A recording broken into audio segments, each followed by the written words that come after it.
Fala galera, História em Pauta número 64 e dessa vez falando sobre terceirização. Só lembrando que quem gostou, clica no gostei, compartilhe e se inscreva no nosso canal aqui no YouTube. Fica agora com o vídeo.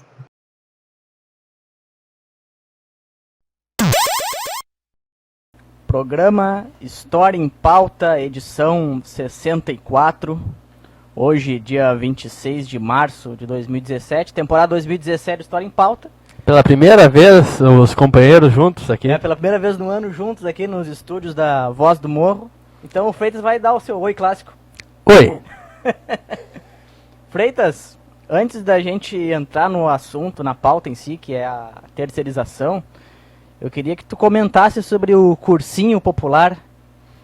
Minervino de Oliveira, lá de Alvorada. Pela primeira vez, cursinho popular Minervino de Oliveira, no Rio Grande do Sul. Começando por Alvorada, sempre na vanguarda do americanismo. Vanguarda, Alvorada que é uma cidade americanista, por ter já sediado, inclusive, o História em Pauta. Verdade, lá no bairro Americana. Então, bem próximo ali da Americana, estará a nossa novidade. A gente vai começar a divulgar a novidade a partir de quarta-feira. Alerta todos os trabalhadores e ouvintes, principalmente aí a gurizada aí de Alvorada. Nós vamos anunciar a nossa novidade, viu, colega americanista Fábio Melo? Quarta-feira, uma grande novidade, aguarda todos. Lembrando que procurando uma originalidade no nosso cursinho, nós vamos ser, além de ser a primeira experiência do cursinho popular em Alvorada, o cursinho Minervino de Oliveira, nós vamos ser o primeiro cursinho, Fábio, a ter cotas para alunos brancos. Olha, que inovação. Porque um cursinho que se quer popular em Alvorada, ele será obrigatoriamente preto. Então, para dar direito aos brancos também terem acesso ao cursinho popular, para não ter somente negros, para não ser um proselitista da causa negra, nós vamos ter aluno cotista, sim. Vamos ter alunos cotistas brancos no nosso cursinho, almejando, a partir disso, discutir na sociedade alvoradense e americanista, toda a América Latina. A gente quer discutir a questão das pautas raciais e sociais.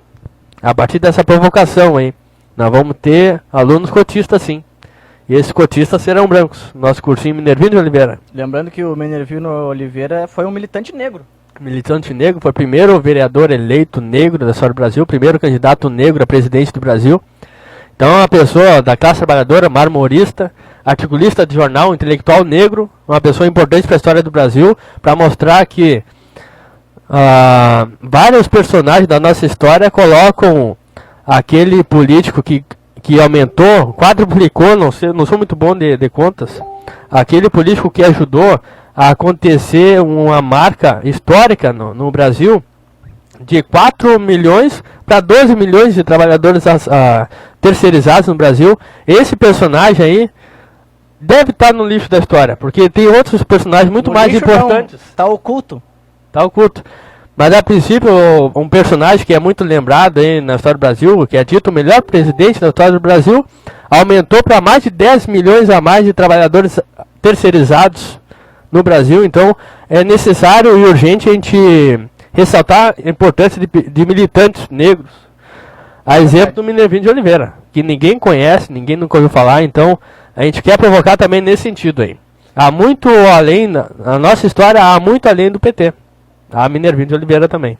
Com certeza. E falando dessa questão da terceirização, o nosso tema de hoje é terceirização. Um assunto aí que tomou conta das redes sociais, dos jornais, noticiários ao longo dessa semana, que foi aprovado na terça ou na quarta-feira. Nós temos a data exata aqui, ó, foi no dia 22 de março, é uma data histórica aí do neoliberalismo brasileiro. Foi na quarta-feira, dia 22 de março. Então, que foi aprovado esse avanço do retrocesso no Brasil, que é a terceirização, né? O que é a terceirização? Por exemplo, tu tem uma empresa de camiseta. Aí, em vez de tu contratar o trabalhador para te fazer a camiseta, tu contrata uma empresa que vai te fornecer os trabalhadores para fazer essas camisetas. A atividade, tanto a atividade meio, uma grande empresa de camiseta, por exemplo, tem segurança, tem a questão da limpeza, né? Tem, sei lá, às vezes cozinha. Então, essas atividades que a empresa de camiseta que contrata as atividades que não são uma atividade fim, por exemplo, que nem eu citei agora, a cozinha, a limpeza, a segurança, essas empresas até então eram terceirizadas, né? A empresa de camiseta não tem ali um nicho, não tem ali um departamento de segurança. Então ele contrata uma empresa de segurança para fazer a segurança nessa empresa de camiseta. Agora a terceirização ela está em todos os setores de uma empresa. Agora é ilimitado. É ilimitado, é escancarado. É democratizado. Não, é antidemocrático. Porque daí o que adianta tu fazer uma empresa de camiseta? Pô, eu quero contratar um cara que faz camiseta para mim. Aí eu contrato uma empresa que vai fornecer aos trabalhadores que... É que nem, por exemplo, a telefonia, os serviços de telefonia, de telefone, internet e televisão a cabo, eu acho que eles foram um dos primeiros setores a utilizar a terceirização como mão de obra. Eu já fui trabalhador terceirizado de uma empresa que prestava serviço para a NET, né, que é a Contax. A Contax, ela, quando a pessoa que tem uma reclamação da NET, seja de internet, seja de televisão, seja de telefone, quando a pessoa liga para o número lá que tem no boleto da NET, ela não entra em contato com o funcionário da NET. Ela entra em contato com o terceirizado. E esse terceirizado, o trabalhador, não pode estar no SPC. É verdade. Senão não é nem selecionado para ser um trabalhador dessa empresa. Eu já tive essa experiência aí. Devido a estar no SPC, eu não fui selecionado. Hoje em dia, por exemplo, em concurso público, se tu tem restrições ao crédito, tu já pode entrar no concurso público, né? Como é que tu vai pagar ou tu vai sanar essa tua dívida se tu não está trabalhando, se tu não consegue trabalhar porque tem uma dívida? Teoricamente se pensa, né? Que a pessoa quer trabalhar para juntar um dinheiro para quitar essa dívida que ela tem. Seja no SPC, ou seja com um outro tipo de... A Serasa? Serasa, ou qualquer outro tipo de organização. De proteção ao capitalista? De organização aí que restringe o crédito e... Enfim. Então, muitas vezes as pessoas elas não conseguiam acesso ao mercado de trabalho porque elas não tinham... Porque elas estavam com uma dívida. Quando, na verdade, as pessoas querem trabalhar para pagar essa dívida, né? Vamos falar em dívida histórica aí do PT, pro governo do Temer, que tu acha? Aí a gente, fazendo um breve histórico, assim, da terceirização, né, a gente chega, eu vejo muitas vezes postando em redes sociais, assim, algumas charges, umas imagens que mostram ali o PSDB e o PMDB acabaram com as leis trabalhistas, mas eu acho que isso é ser desonesto com a história, é não falar a totalidade. Né? O PT, o partido que até pouco tempo atrás estava de mãos dadas com esse sistema, que agora jura de pé junto combater, foi um dos grandes responsáveis pela terceirização. E nós temos aqui, Freitas, no site do Instituto Humanitas da Unicinos, né, que é o Instituto ali de Ciências Humanas, tá ali uma reportagem. Nos governos Lula e Dilma, a terceirização saltou de 4 milhões para 12,7 milhões de trabalhadores. E eu destaco um trecho aqui que eu gostaria que todos os ouvintes fizessem uma reflexão e te convido, Fábio, a comentar. Na verdade, abre aspas, na verdade esta é uma operação do petismo e seus aliados na esquerda para que o PT apareça como a favor dos trabalhadores e contrários aos ajustes do seu governo Dilma. Os deputados federais do PT votaram contra a PL 4330, mas não passou de jogo de cena. O objetivo estratégico do PT, Lula, Dilma e CUT, é impedir que surja uma verdadeira alternativa da esquerda independente, combativa, classista, uma esquerda dos trabalhadores contra a direita, mas também contra o petismo, em favor das reivindicações operárias populares como os direitos sociais exigidos nas manifestações de junho de 2013, e os direitos democráticos das mulheres, dos LGBTs, e oprimidos em geral. Tu concorda com isso? O que tu acha, Fábio Melo? Tem uma colaboração petista para a reforma da Previdência, claro, para a lei das terceirizações? Claro.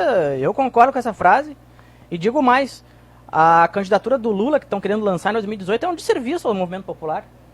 Quem vota no Lula em 2018 é a direita.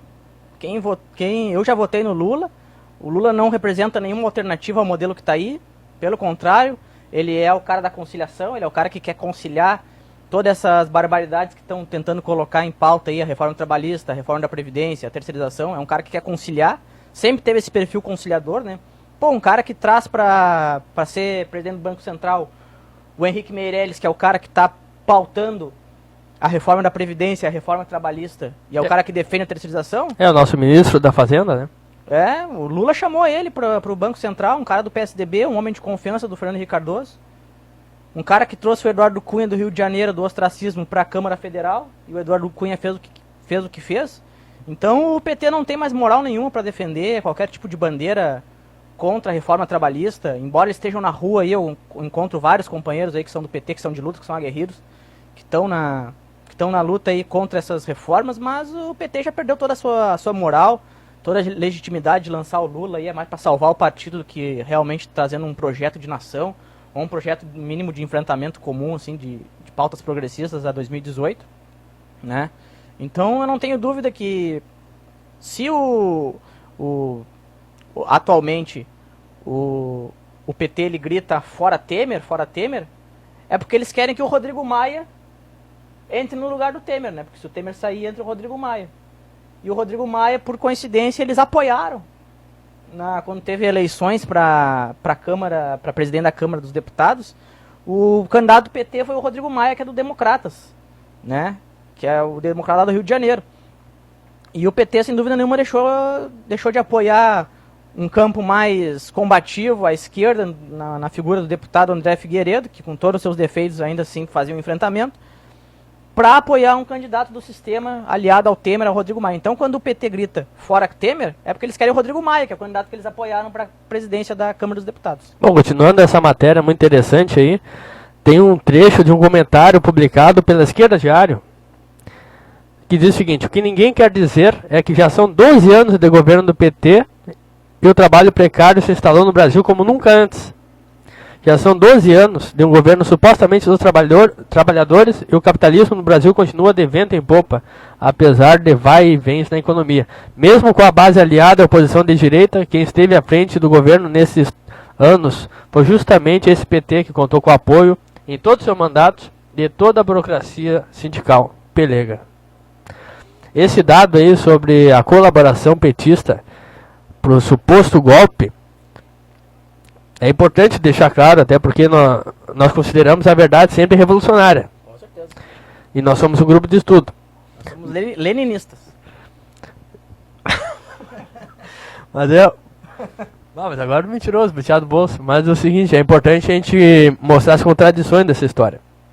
O governo Temer, eu colocaria, se tu coloca o governo petista na direita, eu assumo colocar o governo Temer na extrema direita. Eles fazem parte da mesma base, né? Porque o Temer era vice da Dilma. E quem achou que poderia conciliar com o PMDB foi o PT. Apesar dessa colaboração petista ao suposto golpe, o governo Temer continua sendo ilegal. Continua sendo um governo para ser combatido. E a reforma da Previdência tem que ser combatida. Assim como as terceirizações.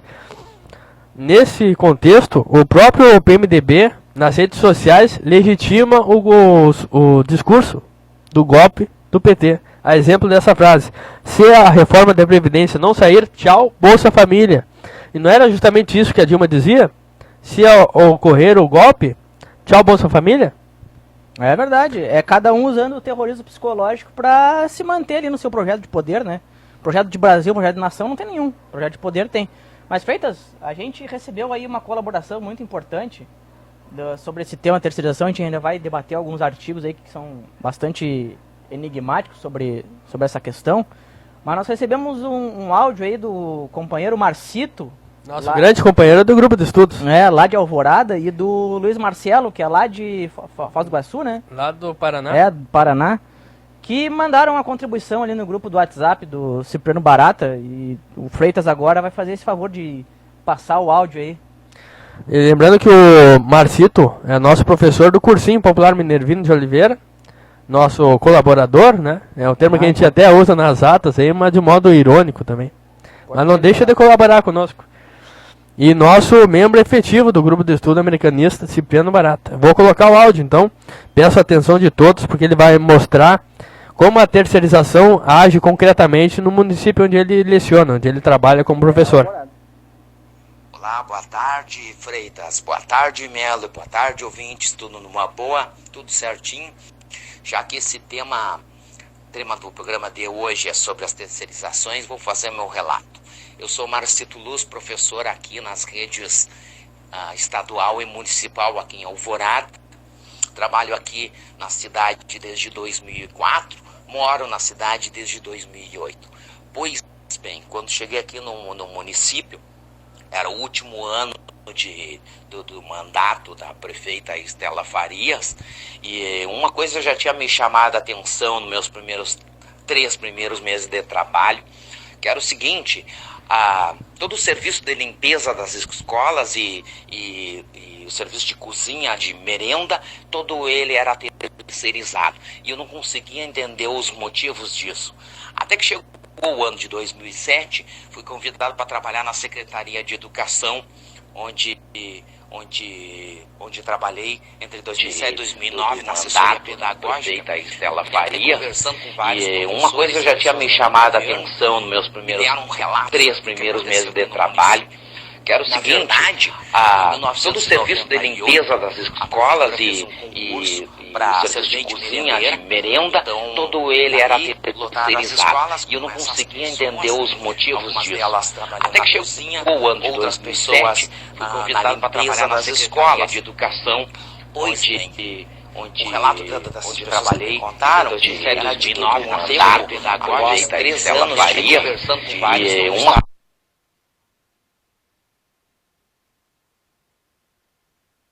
entravam com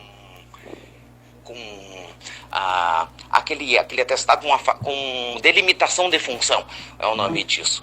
O resultado disso é que as escolas praticamente paralisaram, porque muitas dessas pessoas não podiam fazer esforço repetitivo, portanto não podia arear a panela, não podia fazer a varrição nas salas de aula. O resultado disso é que a prefeitura nunca mais fez concurso, e aí hoje nós temos um pessoal que está nas cozinhas e servindo merenda e varrendo, um pessoal da antiga, que são os concursados, mas a maior parte dessas pessoas são de empresas terceirizadas. E se essas pessoas entram com atestado e elas têm problema de lesão de esforço repetitivo ou algo assim, elas simplesmente são afastadas da empresa, da função, e são substituídas por outras pessoas. Então, essa prática da terceirização de atividade meio dentro das escolas, ela não é uma novidade. Ela vem acontecendo aqui em Alvorada, pelo menos desde o ano 2000, 2001, certo? A consequência desse processo é que o sindicato enfraquece, porque são trabalhadores que têm carteira assinada, portanto estão vinculados a uma outra empresa que é contratada pela prefeitura. O fundo dos servidores também fica prejudicado, já que eles não são servidores municipais. O cargo de servente merendeira é um cargo em extinção, já faz uns bons anos, e não existe previsão alguma da prefeitura no sentido de fazer novos concursos. É a precarização do trabalho em carne e osso, são pessoas que têm um salário bem menor do que o concursado, têm menos direitos trabalhistas, e é muito triste, né? Mas esta é a situação aqui no município de Alvorada. A mesma coisa acontece recentemente com o cargo de porteiro, que foi criado faz uns 2 anos já. São pessoas contratadas por uma empresa que venceu uma licitação. Portanto, essa terceirização é uma maravilha para as prefeituras que estão com seus orçamentos estrangulados, prefeituras quebradas, que incham seus cargos de CCs, porque esses funcionários não entram na folha de pagamento. Eles recebem apenas um pagamento, eles só entram como um serviço, como uma prestação de serviço, o que não sobrecarrega as folhas de pagamento para os municípios, seja aqui em Alvorada, seja no estado, seja no governo federal. Uma grande de uma festa com orçamentos inchados e talvez desvio de dinheiro, financiamento de campanha e por aí vai. Tá aí o meu relato, então, sobre as terceirizações aqui em Alvorada. Deixa um abraço para ti, Freitas, para ti, Fábio Melo, e para os nossos ouvintes. A gente vai se falando. Um abraço. Tá aí o relato do nosso amigo, companheiro aí de grupo de estudos, colaborador no bom sentido. Sim, ele foi até nosso convidado num História em Pauta, pautando educação. É verdade, a gente fez 2 histórias em pauta sobre educação. Uma sobre educação popular, que a gente entrevistou o pessoal lá do cursinho Resgate Popular. E um sobre educação de uma maneira mais até filosófica, com o Marcito Luz, né? Grande companheiro Marcito. O Marcito, ele falou uma coisa muito interessante sobre os concursos, e eu mandei aqui pro Freitas pra gente trazer aqui no programa uma reportagem do site Brasil de Fato, uma visão popular do Brasil e do mundo, né?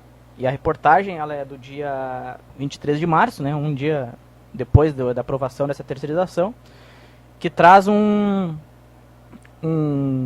advogado, que é do Ministério Público do Trabalho, Ronaldo Fleury, que ele fala que a lei da terceirização acaba com o concurso público, diz o Procurador-Geral do Trabalho. Lendo essa reportagem, né, fica claro que com a terceirização aprovada em todas as atividades, a gente praticamente voltou ao mesmo status que a gente tinha na época da República. Ainda não voltou totalmente, mas vai voltar daqui, se a tendência for essa de acabar com os concursos, né, a gente vai voltar para como era na República Velha. Como é que era na República Velha? O governante, ele nomeava as pessoas nos cargos públicos de acordo com a sua proximidade política. Aí quando mudava o governo, aí o serviço público tinha que mudar totalmente, todos os cargos mudavam, né? Entrava outro governo que era a oposição, vamos supor, ao governo que estava. Aí todos os cargos do serviço público eram mudados. Aí imagina só, um funcionário público que é responsável por, fazer prontuários num posto de saúde. O cara que entra no lugar desse cara que sai, né? Ele vai ter que aprender toda a função de fazer prontuários, né? Toda essa questão, e até ele aprender tudo isso, aí o serviço público se torna ainda mais lento. Se as pessoas já reclamam do serviço público, com a terceirização e o fim do concurso público, vai acabar esse negócio de um funcionário público nomeado para aquele cargo específico. É que naquela época nem existia concurso público, né? Foi criado depois de 30. Né? Foi criado depois de 30 lá. Mas aí imagina só, a gente está voltando, a gente está regredindo para como era na República Velha. Então, se as pessoas já reclamam que o serviço público muitas vezes não faz o papel... Claro, tem muitos déficits no serviço público, né? O serviço público não é aquele ideal que a gente sonha, que a gente vislumbra, mas com certeza com a lei das terceirizações, com o fim do concurso público, vai piorar.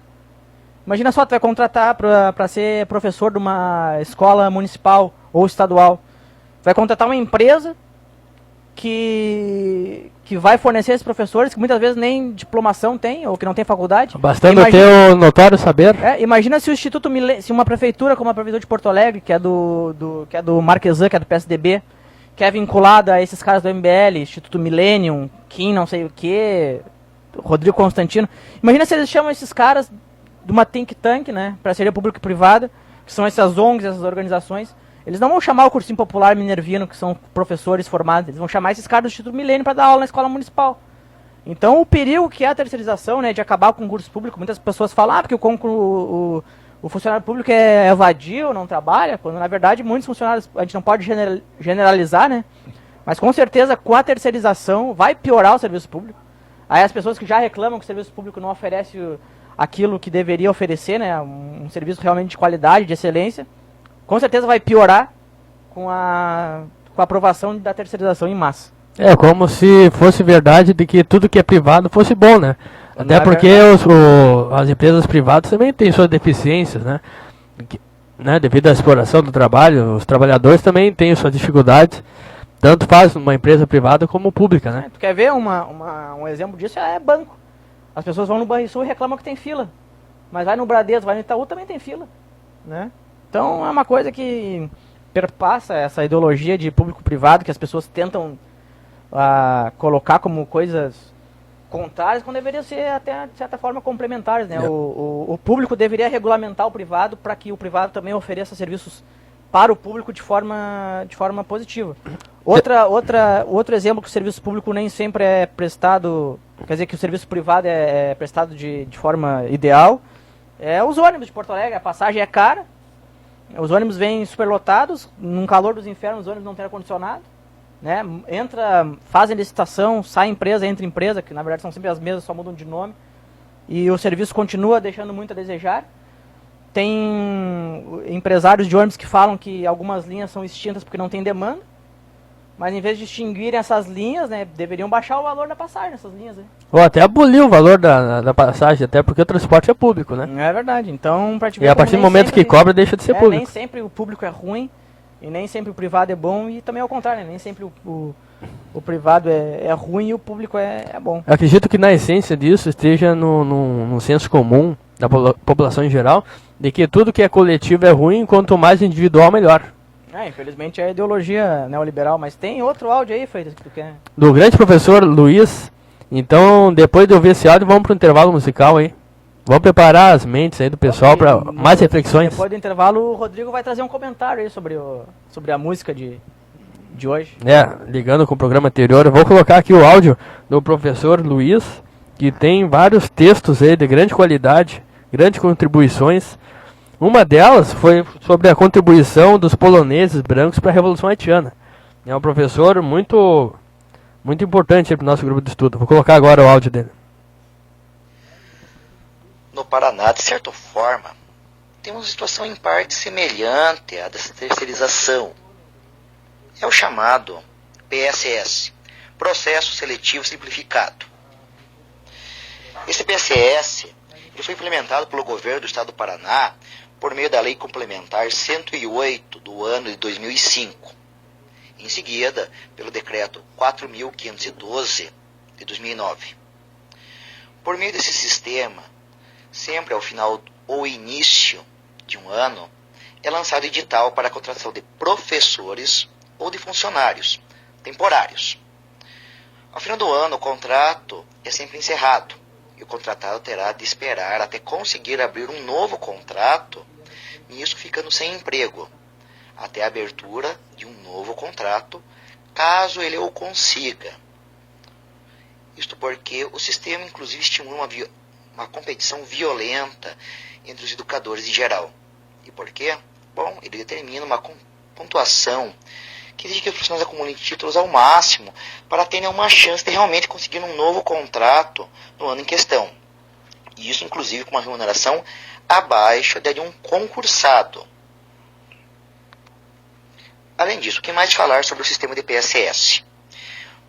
Profissionais recém-formados ou mesmo ainda terminando a sua graduação, devido à forma que é feito o sistema, muitas vezes tem mais chance de contratação do que um profissional já mais velho. Mas há muito mais que ser dito sobre isso. Por causa desse sistema em que os contratos podem ser muito mais facilmente encerrados ou mesmo não renovados, o governo do estado tem como sacrificar mais aqui a nossa clientela, nossos alunos, nossos estudantes, já que ele pode se desfazer desses profissionais quando bem entender, com medidas como a redução de hora-atividade, que aconteceu neste ano de 2017. O que é hora-atividade?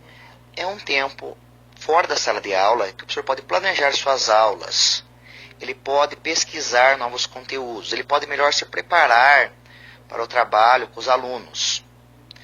E essa hora-atividade permite, inclusive, a contratação de mais profissionais, com a redução, menos profissionais. Outros mecanismos aqui que facilitam a existência do PSS.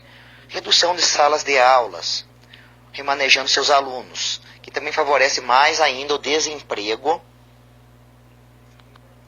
Bom, contudo, até agora falei do problema que aflige o profissional dentro da sala de aula. Talvez tenha que falar também sobre o problema do que afeta os nossos alunos. Por exemplo, como nunca é certeza que o profissional contratado num ano ele vai continuar no seguinte, o novo profissional pode chegar à escola que não conhece a realidade daquela comunidade e ter que aprender tudo de novo sobre a realidade dos nossos alunos para ele poder desenvolver um trabalho melhor. Muitas vezes o contrato de PSS ele pode ter uma duração aí de um ano todo, pode ter a duração de 6 meses, pode ter a duração de uma semana, depende da necessidade da escola. E nisso quem sai prejudicado? O aluno, ele que é prejudicado. Além disso, com esse sistema que permite contratar professores conforme a necessidade que o governo vem achar que é preciso, ele também pode acabar com programas de reforço escolar, ele pode acabar aqui com a necessidade aqui de ter mais salas de aulas, pode com isso aumentar aqui a quantidade de alunos numa sala, piorando a qualidade do ensino. E o pior, quase ninguém se percebe disso. Infelizmente, os pais ainda não têm a consciência da gravidade disso, os alunos menos. E o que acontece? O ensino de qualidade que tanto defende, tanto fala que é necessário para a melhoria da vida da nossa sociedade, acontece o contrário. É cada vez mais massacrado, cada vez mais sucateado.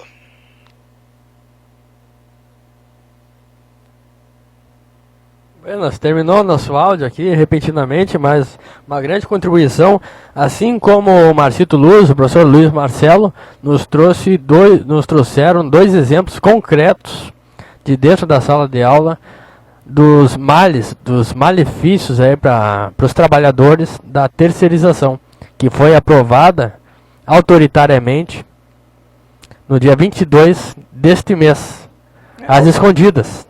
Autoritariamente com uma roupagem democrática, né? Visto que quem aprovou foi os deputados. E os deputados são eleitos pelas pessoas, né? Só lembrando que uma outra matéria que tu me mostrou aqui, colega Fábio Mello, sobre as terceirizações, mostra uma outra comparação possível. Tu fez uma comparação feliz, eu concordo contigo, sobre a época da República Velha. Acredito que se a gente for comparar o governo Temer, o direcionamento do governo Temer, a radicalidade neoliberal do governo Temer, com outros momentos da história do Brasil, acredito que ele quer que o nosso Brasil se torne uma outra República Velha. Até porque há repressão política, há precarização do trabalho, ele quer voltar as condições de trabalho para a época, na época que não existia nem os direitos trabalhistas mais básicos. Então acredito que o governo Temer pode ser comparado, sim, em termos de direção, para o retorno da República Velha. Mas uma outra comparação muito feliz, até mais condizente com o nosso grupo de estudo, Fábio, seria como uma mexicanização do Brasil. Até tu citou muito bem o MBL, eles trazem como exemplo para o Brasil o governo Macri. Nós podemos comparar o Temer com o governo Macri. Acredito que o direcionamento na educação, na precarização do trabalho, uma comparação muito feliz seria com o governo Macri do México. Então acho que podemos comparar assim o governo Temer com a República Velha e o governo Macri. Tu concorda comigo, Fábio? Concordo. Eu acho que os dois governos têm esse viés neoliberal ao extremo, né? Basta ver que quarta ou quinta-feira os professores argentinos foram às ruas lá protestar por maiores salários. Foi um protesto que agregou não só professores, mas outras categorias de trabalhadores, mulheres, estudantes também estavam na luta. Os trabalhadores argentinos, trabalhadores da educação argentinos estavam lá na rua protestando por melhores salários, sendo que o governo Macri está cada vez mais achatando, está fazendo que nem o governo brasileiro, né? Em vez de tirar dos que mais têm, dos que ganham, com a especulação imobiliária, ou enfim, com os grandes negócios nacionais, aí, os grandes bancos, em vez de cobrar a dívida daquelas 500 e poucas empresas que saiu na lista lá dos maiores devedores da Previdência, né? Bancos como Itaú, Bradesco, grandes empresas aí, tá aí a Operação Zelotes também vendo essa questão das fraudes na imposto de renda aí de muitas empresas. Em vez do governo cobrar desses gigantes que mais tem, ele cobra do trabalhador que já não tem muito e agora vai ter que pagar ainda mais para sanar essa crise que são os governantes que criam e o trabalhador que paga a conta, né? Infelizmente é assim. Bom, pessoal, falando para os nossos ouvintes, falando também para as pessoas, colegas que estão aqui no estúdio, vamos ver uma música agora? Tá tudo preparado e o Rodrigo anuncia para nós essa música aí, por favor. Tá, é o seguinte, falando brevemente só sobre essa questão da terceirização, né? A gente sabe que o governo Temer ele não está só pela pauta da terceirização, eles querem a precarização total, né? A retirada total de direitos. Uma das pautas aí que vem aí mexendo com os anseios do povo é a questão da reforma da Previdência. E ele numa malandragem, né, cara? Porque não dá para chamar de outra coisa. A picaretagem pura acaba praticamente tornando pífio o efeito, né, da questão da reforma da Previdência, porque se tu faz essa terceirização total e irrestrita, o empresário cada vez mais vai querer o quê? Vai querer pagar todos os direitos do trabalhador, vai querer terceirizar para pagar menos pelo serviço, né?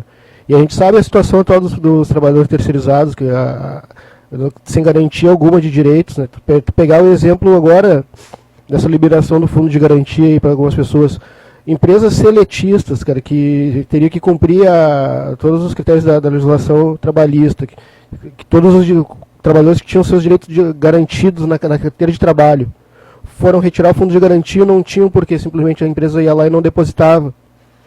Se para esse cara que está ali com os direitos garantidos pela CLT, que tem a carteira de trabalho assinada, é uma dificuldade para conseguir acessar um direito básico, que é o fundo de garantia, o que dirá então um terceirizado? A gente conhecendo bem a prática das empresas aí de abrirem falência, né, um determinado tempo, e daqui a pouco surge com uma nova razão social, emprega tudo de novo, sabe? Não, e fora que a Previdência e a reforma e essa terceirização, elas estão intimamente ligadas nesse projeto neoliberal que o governo tenta implantar. Porque à medida em que, por exemplo, tu tem trabalhador terceirizado, o cara contrata... Já mudaram a lei do seguro-desemprego, que antes era 6 meses, agora é 1 ano. Agora imagina só, o cara que é terceirizado é contratado por 3 meses, não tem acesso a esse seguro-desemprego, não tem como contribuir na sua totalidade para a Previdência, então a Previdência, que eles já querem colocar regras para dificultar o acesso, vai só piorar com essa reforma, com a reforma da Previdência e agora com a questão da terceirização. Por que não chamar de contra-reformas no lugar de reforma, né? Eu também chamo de contra-reforma, anti-reforma. É tudo menos... Reforma, tu até vislumbra uma melhora. O que eles estão fazendo não é melhora, piorando. Talvez uma reforma sob o ponto de vista do empresariado. Seria uma reforma para eles. E uma contra-reforma para aquelas trabalhadoras. Eu acho que nem o empresariado que é sério vai estar feliz com esse tipo de reforma, porque o empresariado sempre, muitos caras que são empresários, eles sempre colocam esse discurso nada a ver, né? Porque a minha empresa onera muito, eu quero... mas o cara que é grande... Às vezes o cara que está começando até tem uma certa dificuldade, até entendo, mas ele acaba absorvendo o discurso do grande, né? O grande é o cara que já lucra muito. Então ele não precisa, se ele tem a condições de pagar um trabalhador pela CLT, pelos direitos, ele não está tirando do seu bolso para pagar o dinheiro do trabalhador, ele está pagando o mínimo que o trabalhador precisa, né? Férias remuneradas, enfim, 13º. O cara, ele lucra 3, 4 vezes a mais para ter esse trabalhador do que se onerando na questão de ter esse trabalhador como um empregado. Isso aí. Bom, então vamos lá. Eu fui dar uma colada aqui porque a faixa aqui estava sem o título, né, e eu queria botar uma música bem específica. Para quem não sabe, né, na semana passada teve a Felipe, né, militante da LGBT comunista, e falou sobre a revolta de Stonewall, né? Então, hoje em conversa aqui, um pouco antes do início do programa aqui com os companheiros Rafael e Fábio, eu lembrei do álbum que foi bem importante para mim, que é do álbum do Renato Russo, que fala justamente sobre isso, né, que é o Stonewall Celebration Concert. Eu sempre fui fã de Legião Urbana, e esse é o primeiro trabalho solo do Renato Russo, assim. Sempre gostei muito das ideias dele e para mim foi legal porque foi uma forma de conhecer um outro lado, né, para além das músicas da Legião, que esse não é um trabalho autoral, né, é um álbum praticamente de interpretações, né, são todas faixas de artistas que fizeram a formação dele, né, como músico, como pessoa. E ele lança esse álbum em 94, a época era os 25 anos, né, da revolta de Stonewall. Ele faz, então, um álbum, vamos dizer assim, uma homenagem a um marco, né, da luta LGBT, e, ao mesmo tempo, é uma forma dele lançar um trabalho mais intimista, né, procurando falar dele mesmo, falando dele como pessoa, como sujeito, e das coisas que ajudaram a construir, né, ele enquanto pessoa, assim. Então vou botar esse som que eu acho que é uma das melhores faixas, que tem vários aqui, muito, muito boas, mas a faixa 5, que é uma versão do Renato Russo para Cherish, da Madonna. Vamos escutar aí, então. História em Pauta, hoje dia 26 de março, 4 dias depois da resolução arbitrária aí do governo ilegal, ilegítimo, golpista, neoliberal, autoritário, extrema-direita do Michel Temer, vice, Na verdade, não foi uma resolução do governo, foi a aprovação de um projeto que estava já tramitando na Câmara dos Deputados. Mas durante a vigência do governo que facilitou, né, a aprovação disso tudo. Então, a gente agora abordando as terceirizações, que é a nossa pauta de hoje, e além da nossa companhia, né, tia, saudade de ti, terceiro programa e o primeiro... Primeiro que a gente está junto, né, tia? Então, uma união comum no trabalhista anarquista aqui no programa História em Pauta, lembrando que nosso lema é História, Educação e Polêmica. E Rodrigo, a gente ouviu uma música aí muito interessante, gostaria que tu explicasse para nós sobre esse álbum aí. Bom, como eu falei antes, né, é um trabalho mais intimista do Renato Russo, onde ele procurou colocar algumas referências mais, vamos dizer assim, mais obscuras, assim, um pouco que não eram tão óbvias assim, tanto da formação musical quanto pessoal dele, né? Assim como também os fatores importantes, né? E esse álbum, como o próprio nome diz, né, Stonewall Celebration Concert, é uma celebração, então, ao já mencionada, né, a revolta de Stonewall, que foi um marco na luta pelos direitos LGBT nos Estados Unidos, né? Então, assim, para além das músicas, que são de vários artistas que fizeram formação, de certa forma, musical e até pessoal, e por que não dizer política, né, porque arte, cultura, música também é política, do Renato Russo. Esse álbum ele traz no encarte, cara, até vou lembrar aqui para não errar o nome, ele traz informações de 29 entidades sociais, né, cara, de apoio e auxiliam a causa LGBT, né, entre eles aqui o Grupo Gay da Bahia, o ISER, que vem a ser o Instituto de Estudos da Religião, também a Sociedade Viva Gazusa e mais uma série de outras aí que fazem ações sociais. E os royalties também foi doado para a campanha, na época, né, Ação da Cidadania contra a Fome, a Miséria e pela Vida. Então não foi um álbum assim, para carreira e tal, artístico, foi uma celebração mesmo, né? Foi uma forma dele fazer uma homenagem a essa data importante para ele e para a comunidade LGBT. E para mim foi muito legal, como foi da banda, assim, foi a oportunidade de conhecer o artista, né, para além da sua obra autoral, né? Então foi isso. Rodrigo, tu teria mais alguma contribuição a fazer sobre a questão das terceirizações? Eu vou propor um desafio. Então, em que medida essas terceirizações atacam a comunidade aqui do Morro Santana? Ela vai atacar no seguinte de forma, né? Que a gente sabe que o pessoal, Morro Santana, das comunidades de periferia em geral, o desemprego grasa. Então, aos poucos que estão empregados e às vezes estão com seus direitos garantidos, eles correm o risco, na verdade, de perderem o emprego que está e daqui a pouco eles serem recontratados com menos direitos. Eu conheço aqui moradores aqui do bairro que trabalham em empresas atualmente em empresas terceirizadas. Inclusive uma companheira aqui do Morro, não vou dar o nome aqui só para proteger e tal. Trabalhou por um tempo na Multiágil, que é uma das empresas terceirizadas ali que atua na URGS. E a gente que acompanha, né, de perto essa luta sabe que ao longo dos últimos anos esse pessoal terceirizado da URGS vem brigando muito direto até para receber o salário em dia, cara, coisa que não vinha acontecendo. Quando eu trabalhava numa terceirizada, que eu relatei aqui no início, né, de telemarketing também, os trabalhadores pararam de receber em dia.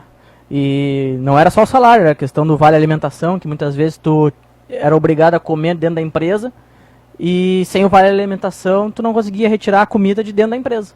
Sim, e agora com isso, né, cara, o que era para ser, na verdade, uma exceção, vai acabar se tornando a regra. Então vai aumentar o trabalho precarizado, né? E não é garantia alguma que o governo está vendendo a ilusão de que a terceirização facilitaria o acesso ao emprego, porque vamos dizer assim, estimularia o empresário a contratar mais, mas isso é papo furado. Não vai criar um novo posto de trabalho. O empresário simplesmente vai trocar aquele trabalhador ali que tem os seus direitos garantidos por um outro sem tantos direitos, ou às vezes até pelo mesmo trabalhador, só que dessa vez eu via uma terceirizada sem os mesmos direitos. Eu mesmo trabalhei um tempo para uma terceirizada, numa empresa aqui de metalúrgica, aqui em Porto Alegre. Na verdade, depois eu fui efetivado.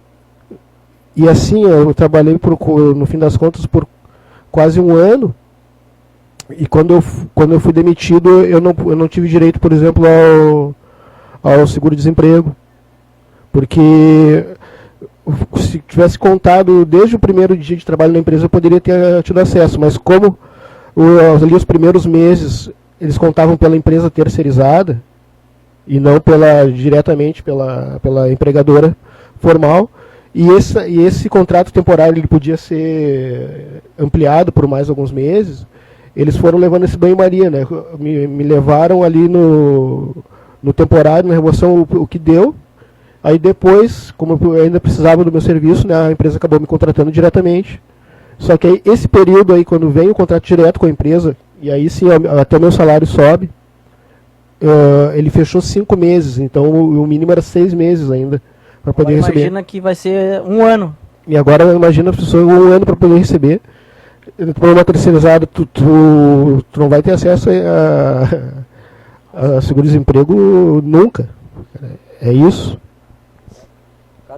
Cada vez mais os direitos trabalhistas sendo atacados.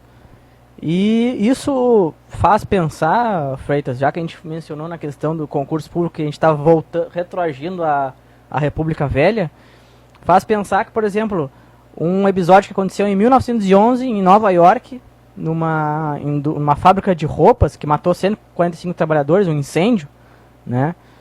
O quanto a terceirização ela pode ser prejudicial à saúde do trabalhador e pode até causar a morte do trabalhador num acidente de trabalho, visto que a estatística mostra que o acidente de trabalho, nos trabalhadores terceirizados, eles são muito maiores do que num trabalhador que é contratado pela empresa, contratado diretamente, né?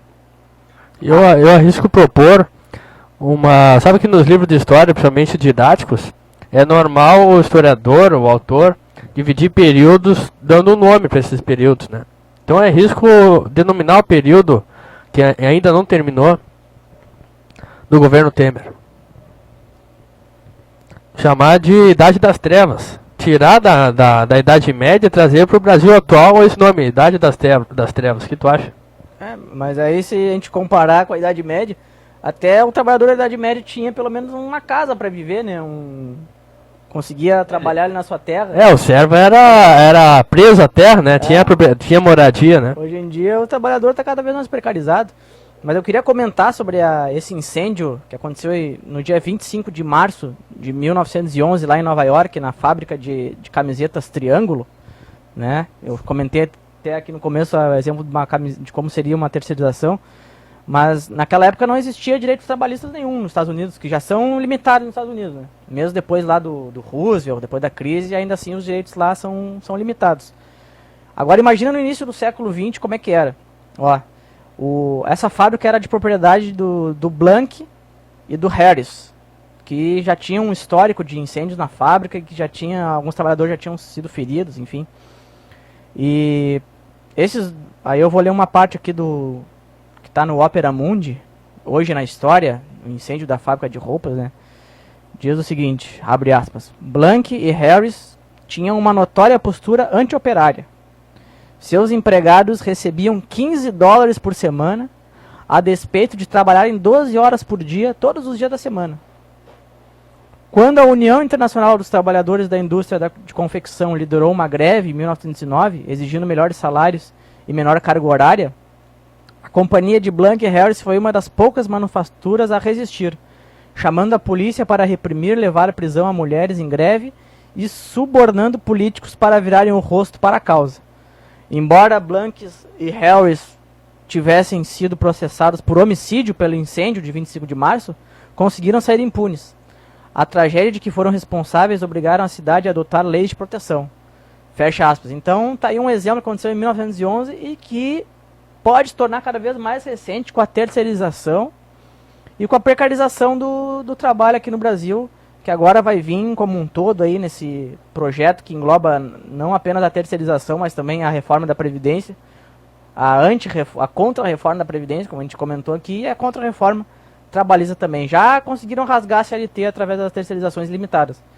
Agora, com os poucos trabalhadores que têm a CLT ou que podem vir a ter a carteira de trabalho assinado, também vai ter menos direitos a partir dessa contra-reforma aí das leis trabalhistas. Continuando com os links aí que tu me passou, colega Fábio, aí pra gente debater sobre o assunto, acho que apenas 3 títulos aqui ajudam a gente refletir sobre as terceirizações. A primeira, a máscara do déficit da Previdência. Isso é uma mentira, né? O governo Temer propaga essa mentira. E a era do humanismo está terminando. Estão destruindo os direitos trabalhistas que deveriam ser aprofundados e não abolidos, né? Eles estão na direção de abolir os direitos trabalhistas. E continuando aqui, peço licença, outros títulos que ilustram bastante, que muitas vezes em sites de qualidade, no título está a síntese, né, da central do texto. É o que acontece aqui. É um site de qualidade, o Brasil de Fato também. Sim, outras ideias centrais aí, que estão em volta do nosso tema de hoje. Terceirização reduz conquistas históricas, né? A gente deu vários exemplos aqui. Conquistas históricas da classe trabalhadora.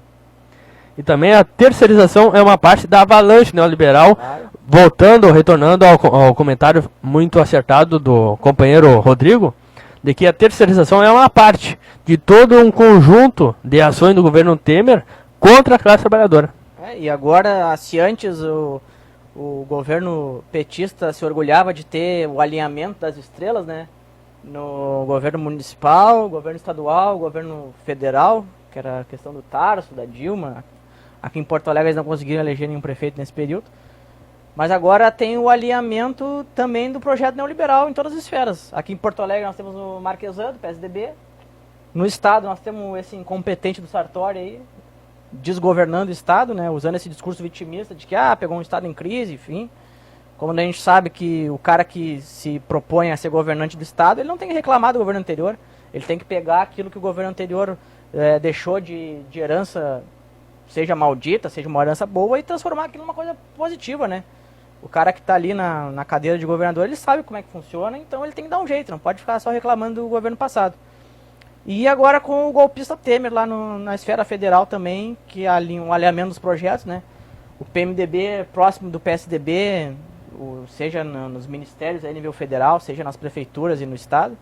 Então eles estão afinando o discurso para colocar em prática esse projeto aí. E falta a 4ª seta da estrelinha, lá em Alvorada também, o prefeito é golpista, é do PMDB. Tá aí, ó. E um ex-delegado da época da ditadura militar. Denúncia. História denúncia. Vamos às considerações finais? Uma colocação. Só ainda sobre esse assunto, né? Semana passada aqui, eu e outro comunicador, o Lorenzo, a gente fez uma caminhada rápida aqui pelo bairro, pelo Morro Santana, para dar voz às pessoas aqui, né, para saberem o que eles estão pensando, vendo sobre isso tudo. E assim, na breve caminhada que a gente fez aqui entre a Vila Tijuca até as Laranjeiras, a gente foi encontrando o pessoal na rua, não encontramos uma pessoa sequer que apoiasse essa reforma da Previdência, né, pelo contrário. O pessoal foi bastante enfático em dizer que essa reforma é uma porcaria, que se o governo fosse mexer em alguma coisa teria que ser para melhorar e não para piorar a vida do trabalhador. Então, para quem quiser acompanhar... Será que tem como colocar o áudio aqui no... na verdade eu vou utilizar o material depois, mais tarde no meu programa. Tá. Então, mas assim, tem uma prévia aí para quem quiser ouvir, tem ali o vídeo na Voz do Morro, procure por ali. O título ficou para... se eu não me engano, é para quem é a favor da reforma da Previdência, né? É uma pergunta, né? E aqui uma breve introdução, até vou ler aqui. No último domingo, né, dia 19, a Rádio Voz do Morro saiu pelas ruas do Morro Santana para saber o que os moradores acham da reforma. Então quem tiver a oportunidade de entrar na nossa página ali no Facebook, né, é só entrar na facebook.com, né, /avoz.morro, ou procurar por A Voz do Morro, vai surgir ali a nossa página. Pode assistir o vídeo ali. E mais tarde a gente vai estar lançando na íntegra também as entrevistas com alguns com os moradores e tal, para dar um pouco mais de voz, né? Então, para quem ficar ouvindo e ligado e até mais tarde no meu programa, vamos estar disponibilizando o áudio aí também na íntegra com as entrevistas feitas na comunidade. Mas já adianto, né, cara, o povo não está tão, vamos dizer assim, tão desavisado quanto se a mídia nos faz crer, né? As pessoas estão sabendo que tem mobilizações, apoiam, inclusive, muitos não participam pela própria condição que o capitalismo impõe cada vez de mais precarização e pressão. Então a gente sabe que o trabalhador ele está tão extenuado, ele é tão explorado que às vezes não tem sequer condições não consegue nem ter voz para sair à rua, para se defender. Mas eles estão sabendo o que está acontecendo e ninguém está gostando do que está acontecendo. É porque estão sentindo na pele, né? Estão sentindo diretamente na pele, sabe? Então, até por isso a gente resolveu sair na rua para ver onde pega, o pessoal que vai sentir, entendeu? Não adianta vir 20 mil analistas aí, uns analistas que a gente sabe que a mídia compra, para dizer o que eles querem, para tentar iludir. Comentarista do óbvio, assim, só para deixar uma opinião em cima do muro sobre a reforma da Previdência, ou colocar como uma coisa boa.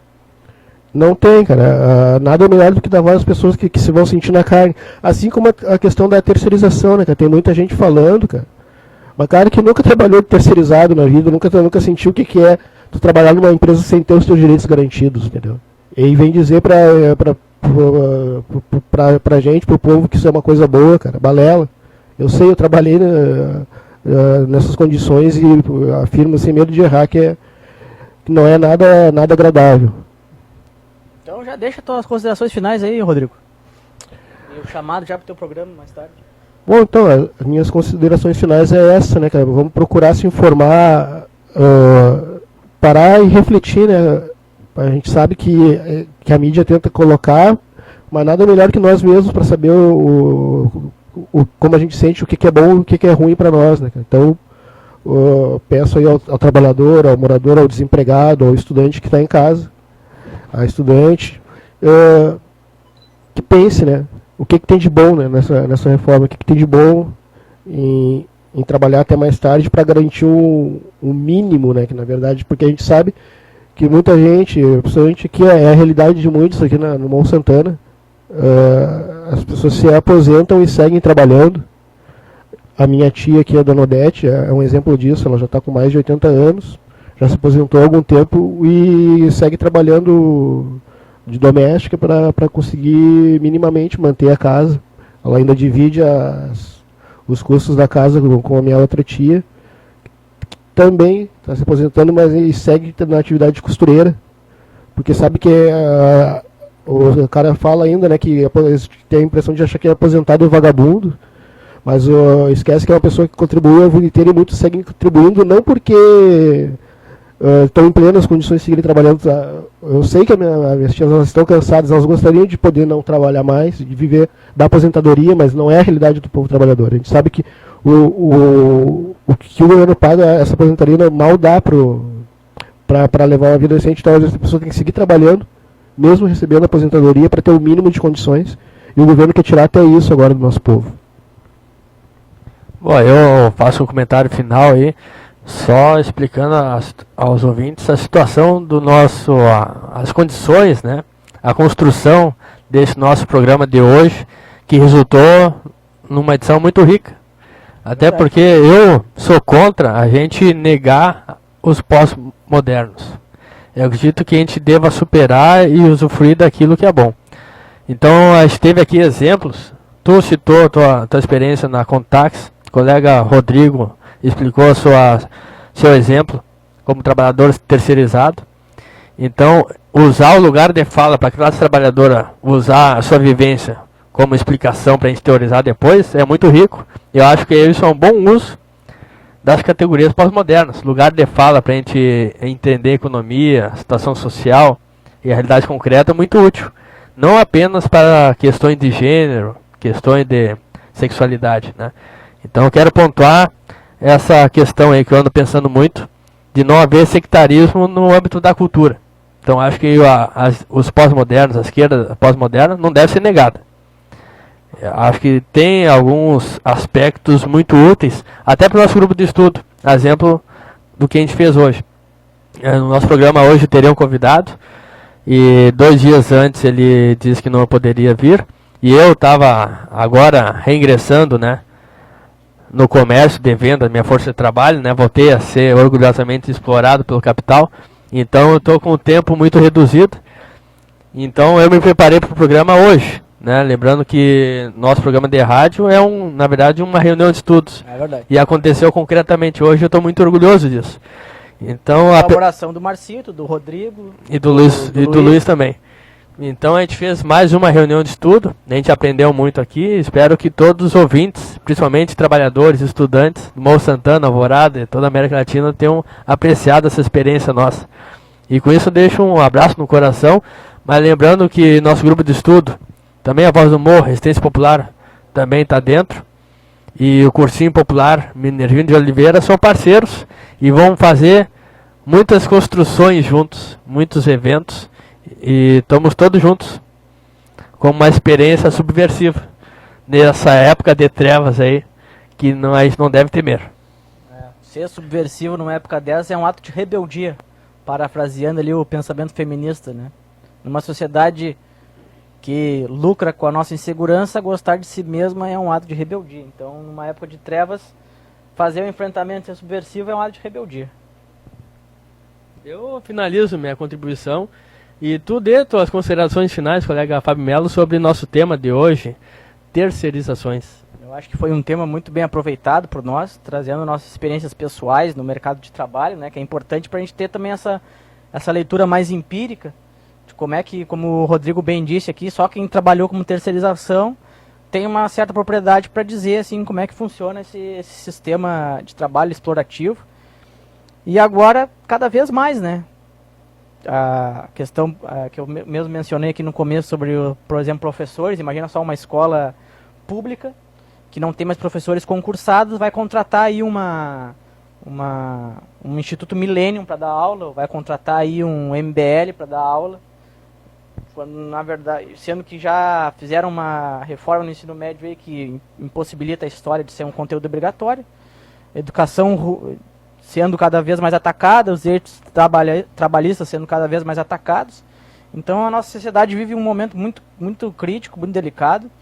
E cabe a nós aqui, enquanto forças populares, enquanto mediadores em cursinhos populares, enquanto apresentadores nas rádios comunitárias, na internet, nos grupos de estudos, grupos de debate, fazer esse enfrentamento no espaço onde a gente tem essa voz e dar voz também àqueles que estão descontentes, como bem fez aqui a Voz do Morro, na pessoa do Rodrigo, de entrevistar as pessoas no Morro Santana, aí, trazendo esse relato do descontentamento delas perante essas reformas, essas contra-reformas, na verdade. Então, cabe a nós utilizar o espaço que a gente tem para fazer esse enfrentamento, né? Também o espaço político, seja em partidos, seja em ONGs, seja sei lá, onde der, fazer esse enfrentamento, cobrar as pessoas que votaram para deputados estaduais, deputados federais, fazer essa cobrança também. Hoje em dia é relativamente fácil tu saber o que os parlamentares pensam, o que eles fazem, né? Eles têm página no Facebook, têm perfil no Twitter. Então a gente tem que estar fazendo esse enfrentamento 24 horas por dia, porque ao mesmo tempo que a gente faz o enfrentamento, também é uma espécie de esclarecimento da verdadeira realidade, que muitas vezes não é o que é colocado pela mídia. E as pessoas, elas têm esse discernimento de saber que essas pautas que estão sendo colocadas pelo governo Temer, elas não são boas, elas são muito ruins. Então a gente se organiza para ir para a rua, a gente se organiza para postar coisas na internet, a gente se organiza nas rádios comunitárias, nos cursinhos pré-vestibulares, nas escolas, né, nas empresas também, nos sindicatos, para fazer esse enfrentamento que é necessário. E 2018 também tem aí um momento importante que a gente vai saber em que medida essas pautas também vão estar nos discursos aí dos pré-candidatos à presidência, para ver se vai ter algum tipo de condição de reverter essa condição dramática ou se vai seguir por algum período de tempo aí na história do Brasil. E agora vem à mente uma frase profética de Nelson Werneck Sodré, que parece que ele estava visualizando, profetizando o governo imoral e ilegítimo de Temer. dizia ele, tudo tem relação com tudo. Então é com essa frase sintética aí e denunciativa que a gente encerra o nosso História em Pauta e domingo que vem estaremos de volta aqui na rádio A Voz do Morro. Rodrigo? Não. Então, domingo que vem estaremos de volta aqui na rádio A Voz do Morro. História em Pauta e A Voz do Morro, resistência popular nas ondas da web rádio, nossa teoria à prática.